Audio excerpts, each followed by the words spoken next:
സകല തലമുറകളും എന്നെ ഭാഗ്യവതി എന്ന് പുകഴ്ത്തുമ്പോൾ പരിശുദ്ധ അമ്മയ്ക്ക് ലഭിച്ചതായ ഭാഗ്യം, കർത്താവിനോട് സ്ത്രീ പറഞ്ഞു, നിന്നെ വഹിച്ചതായ ഉദരവും നീ കുടിപ്പിച്ച മുലകളും ഭാഗ്യമുള്ളവയാണ്. കർത്താവ് പറഞ്ഞല്ല, ഭാഗ്യമെന്ന് പറയുന്നത് ദൈവത്തിന്റെ ഇഷ്ടം പ്രവർത്തിക്കുന്നത്. ഒരു വീട്ടിലെ കർത്താവ് ഇരിക്കുമ്പോൾ ആളുകൾ വന്ന് പറഞ്ഞു, നിന്നെ കാണാൻ എന്റെ അമ്മയും നിന്റെ സഹോദരന്മാരും പുറത്തു വന്ന് നിൽക്കുന്നത്. ഇതൊരു സത്യമാണല്ലോ. തന്നെ പ്രസവിച്ച അമ്മയും തന്നോടൊപ്പമുള്ള സഹോദരന്മാരും പുറത്തു നിന്ന് പറയുമ്പോൾ ആ മകൻ എഴുന്നേറ്റ് അമ്മയെ ബഹുമാനിക്കണം. അതിനൊന്നും ഒരു കുറവുമില്ല. പക്ഷെ കർത്താവിന്റെ മനോഭാവം അമ്മയുടെ മാതൃത്വത്തെ അംഗീകരിക്കുന്നതോടൊപ്പം തന്നെ ആർക്കൊക്കെ ദൈവമാതാവാകാം. നമുക്കതിനുള്ള അവകാശമുണ്ട്, നമുക്കതിനുള്ള അർഹതയുണ്ട്. നമ്മെ അതിനായിട്ട് വിളിച്ചു പറഞ്ഞിരിച്ചാണ്. കാരണം കർത്താവ് പറയുന്ന ദൈവത്തിന്റെ ഇഷ്ടം ആര് നിവർത്തിക്കുന്നുവോ അവർക്കൊക്കെ എന്റെ അമ്മയാകാം.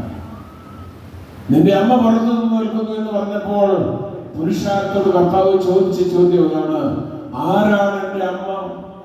Who is my mother? You are my mother.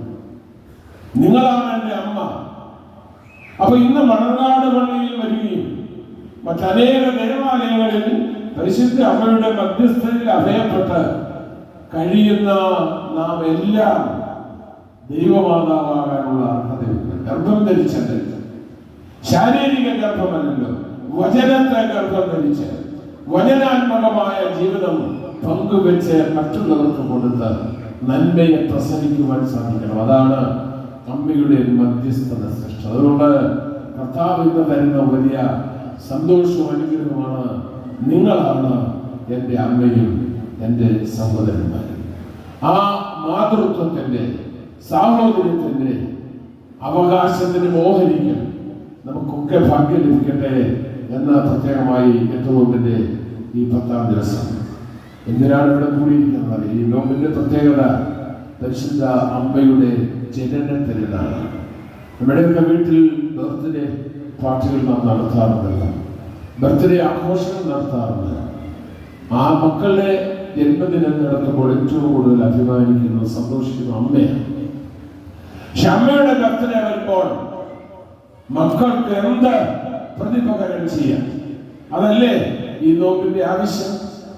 എനിക്ക് വേദനയുണ്ടെന്നും എനിക്ക് നീരുണ്ടെന്നും എനിക്ക് ജോലി വേണമെന്നും വിവാഹം വേണമെന്നും എനിക്ക് വീട് പണിയണമെന്നും ഒക്കെയുള്ള ആ ആവലാദികൾ ഈ സന്നിധിയിൽ സമർപ്പിക്കുമ്പോൾ പരിശുദ്ധയായ അമ്മയ്ക്ക് ഒരു ഹാപ്പി ബർത്ത്ഡേ എന്ന് പറയുവാൻ നമുക്ക് സാധിക്കുന്നു.